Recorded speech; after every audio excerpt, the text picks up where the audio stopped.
Lebanon पर Israel के हमले लगातार जारी हैं। एक के बाद एक इजरायल दक्षिणी लेबनान के कई शहरों पर बम बरसा रहा है। आईडीएफ ने लेबनान की टायर सिटी को भी निशाना बनाया, वहां हवाई हमले किए। इजरायल की एयर स्ट्राइक की चपेट में कई लोगों के आने की खबर है, जो घायल बताए जा रहे हैं। तस्वीरें आप तक पहुंचा रहे हैं। इजरायल की एयर स्ट्राइक में कई लोग घायल हुए हैं। ये टायर सिटी है लेबनान की, ये वो इलाका है जहां पर काफी नुकसान पहुंचा है।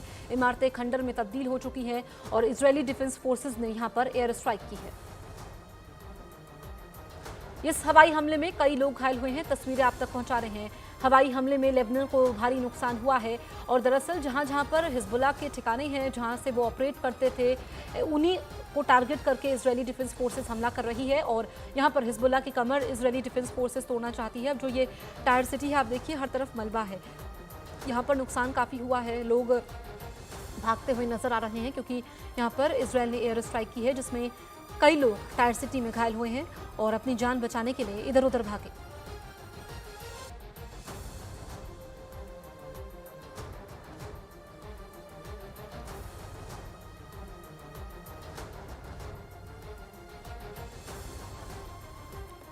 तो बड़ी जानकारी हम आप तक पहुंचा रहे हैं। आप देखिए कि यहाँ पर इजरायल की अगर हम बात करें तो 3 मोर्चों पर युद्ध लड़ रहा है। एक तरफ हमने देखा कि उसने ये लेबनान में, दूसरी तरफ वो हमास के साथ और तीसरी तरफ ईरान के साथ। अब आप ये देखिए, जो ये लेबनान की टायर सिटी है, यहाँ पर इंसानी जीवन दोबारा से शुरू होने में काफ़ी समय लगेगा क्योंकि इमारतें खंडर में तब्दील हो चुकी है, हर तरफ मलबा है, लोग जान बचाने के लिए भाग रहे हैं।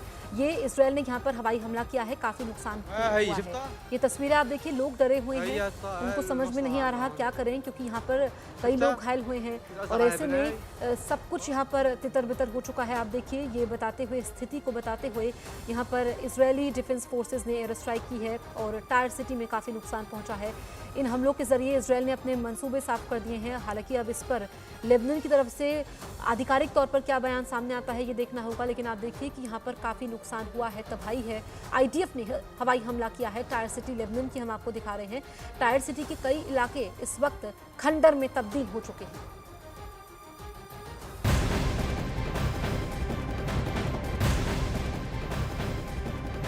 इजरायल और हिजबुल्लाह जंग में आईडीएफ का दावा यह है कि उसने हिजबुल्लाह के अंदरूनी इलाकों पर हमले बेहद तेज कर दिए हैं। इजरायली डिफेंस फोर्सेस ने यह भी दावा किया कि उसने हिजबुल्लाह के एक बहुत बड़े प्रशिक्षण केंद्र पर जबरदस्त छापेमारी है और इस छापेमारी में उन्हें हिजबुल्लाह के प्रशिक्षण केंद्र में कई तरह के सैकड़ों हथियार मिले हैं।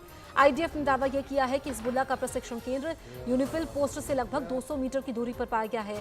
आईडीएफ को छापेमारी में सैकड़ों रॉकेट, राइफल और मशीन गन मिली है। इसके अलावा बड़ी संख्या में भारी हथियार और कम दूरी तक मार करने वाली सैकड़ों मिसाइलें मिली हैं। तो 2 तस्वीर आपके सामने है। हिजबुल्लाह का ये ट्रेनिंग सेंटर है जो पूरी तरीके से तबाह हो चुका है। आईडीएफ ने सैकड़ों हथियार भी पकड़े हैं। आप देखिए कि काफी सारे हथियार यहाँ पर मिले हैं। 26 अक्टूबर के बाद पूरी दुनिया की निगाहें ईरान पर है कि वो कब इजरायल पर हमला करते। ईरान के सुप्रीम लीडर अली खामेनेई ने इजरायल पर अटैक के लिए सेना को ऑर्डर भी जारी कर दिया है, लेकिन हमला नहीं किया। इस बीच 5 नवंबर को अमेरिकी चुनाव में डोनाल्ड ट्रंप की जीत हो गई। अब दुनिया भर में इस बात पर चर्चा हो रही है कि बदले घटनाक्रम के बाद क्या ईरान इजरायल पर हमला करने की गलती कर सकता है क्या।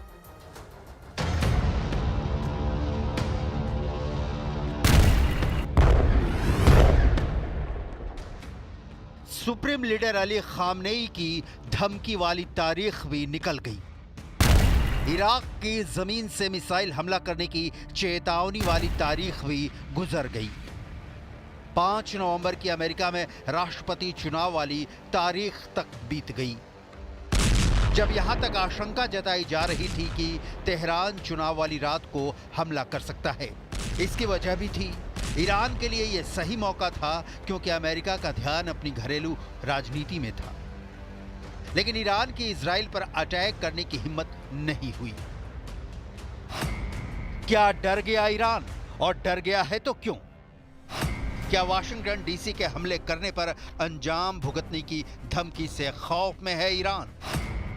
क्या इजराइल के हिजबुल्लाह के खिलाफ एक्शन से डर गया है ईरान? या इजराइल के पलटवार ने सुप्रीम लीडर अली खामनेई को डरा दिया है? ईरान का ऑपरेशन ट्रू प्रॉमिस 3 का क्या हुआ? क्या कारण है कि जिस अली खामनेई ने इजराइल को मिट्टी में मिला देने का सेना को ऑर्डर तक जारी कर दिया, तारीख पर तारीख निकलती जा रही है, लेकिन वो अली खामनेई इजराइल पर हमला करने की हिम्मत नहीं जुटा पा रहे हैं। 26 अक्टूबर 2024 रात 2:30 बजे से सुबह 5:30 बजे तक इजराइल की मिसाइलों ने ईरान को लहूलुहान कर दिया। इजराइल ने ईरान के सैन्य ठिकानों के साथ ही शिया शासन की मिसाइल सुविधाओं को निशाना बनाया। इसके बाद से ही ईरान इजराइल पर हमला करने की धमकी दे रहा है। इस बीच 5 नवंबर को हमले की योजना के बारे में अफवाह उड़ी, लेकिन ऐसा कुछ नहीं हुआ।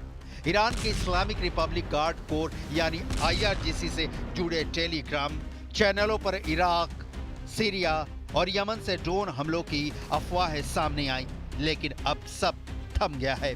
सवाल है, हुआ क्या कि ईरान ने चुप्पी साध ली? क्या ईरान इस बात पर राजी हो गया है कि वो हिजबुल्लाह, हमास या हूथी विद्रोहियों को सपोर्ट तो करता रहेगा, लेकिन इजराइल के खिलाफ हमला नहीं करेगा? इस सवाल का जवाब हवा में तैर रहा है। हालांकि ईरान पूरी तरह से चुप नहीं है। IRGC के डिप्टी कमांडर अली फदावी ने 6 नवंबर को एक धमकी भरा बयान दिया। सवाल है, क्या ईरान सीधे इजराइल पर हमला करेगा? अमेरिका में राष्ट्रपति चुनाव, जिसमें रिपब्लिकन पार्टी के उम्मीदवार डोनाल्ड ट्रंप की जीत हुई है, उसके बाद दुनिया का घटनाक्रम बहुत तेजी से बदला है। ट्रंप पुतिन के भी करीबी हैं, ईरान जिसके भरोसे है। ट्रंप ईरान के खिलाफ कड़ा एक्शन के लिए जाने जाते हैं और इसका सबूत भी दे दिया है। अमेरिका से डर गया ईरान, सबूत नंबर 1। ट्रंप ने इजराइल के प्रधानमंत्री बेन्यामिन नेतन्याहू को इशारा कर दिया है कि वो खुलकर ईरान पर हमला करें। अमेरिका से डर गया ईरान, सबूत नंबर 2। दूसरा सबूत इजराइल में अमेरिकी हथियारों की तैनाती के तौर पर देखा जा सकता है, जिसमें नया है F-15 का तैनात होना, जिसकी डिटेल आपको आगे दिखाएंगे। इसके पहले अमेरिका ने इजराइल को ईरान से हमला होने पर सुरक्षित रखने के लिए एयरक्राफ्ट B-52 बम वर्षक थर्ड एयर डिफेंस सिस्टम तैनात कर चुका है। अमेरिका से डर गया ईरान, सबूत नंबर 3 जनवरी 2020 को बगदाद हवाई अड्डे पर हुए एक अमेरिकी ड्रोन हमले में कासिम सुलेमानी की मौत हो गई थी। सुलेमानी ईरान में सुप्रीम लीडर अली खामनेई के बाद दूसरे सबसे ताकतवर शख्स थे। सुलेमानी IRGC की कुद्स फोर्स के कमांडर थे। सुलेमानी ईरान के खुफिया मिशन के संचालन से जुड़े थे।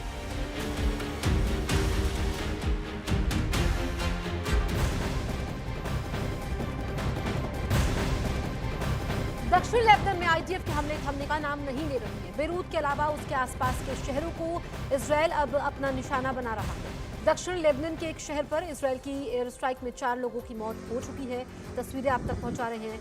4 लोगों की यहां पर जान गई है। दक्षिणी लेबनान में IDF ने हमला किया है तो लेबनान के कई इलाकों को अपनी चपेट में ले रहा है इजरायल, और यहाँ पर इजरायली डिफेंस फोर्सेस को कामयाबी भी मिल रही है। आप ये देखिए कि दक्षिणी लेबनान में कितना नुकसान हुआ है और यहाँ पर 4 लोगों की जान चली गई है। IDF ने एक इमारत को निशाना बनाया।